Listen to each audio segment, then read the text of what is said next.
খুশির সংবাদ, তারা যদি দুনিয়ার মধ্যে কোনো দিনী পরিবেশের মধ্যে বসে, আল্লাহ রাব্বুল আলামিন যদিও সেই মজলিসটা দেখতে দুনিয়ার মানুষের চোখে যদি দেখতে ছোট লাগে, কিন্তু আল্লাহ তাআলার কাছে এই মজলিসের এত দাম, এত দাম। আল্লাহর হাবিব সাল্লাল্লাহু আলাইহি ওয়াসাল্লাম বলেন, ফেরেশতাদের মাধ্যমে আল্লাহ রাব্বুল আলামিন পুরো প্যান্ডেল জমিনে ভরপুর করে রাখেন।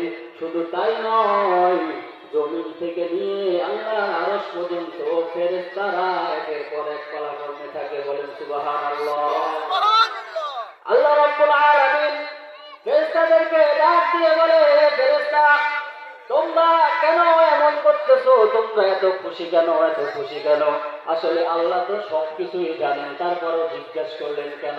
আল্লাহ রাব্বুল আলামিনের কথা হচ্ছে, ফেরেশতারা বলেছিল, আল্লাহ তোমার এই বান্দারা দুনিয়ার মধ্যে যায় ফিতনা ফাসাদ করবে, মারামারি করবে, ঝগড়া ফাসাদ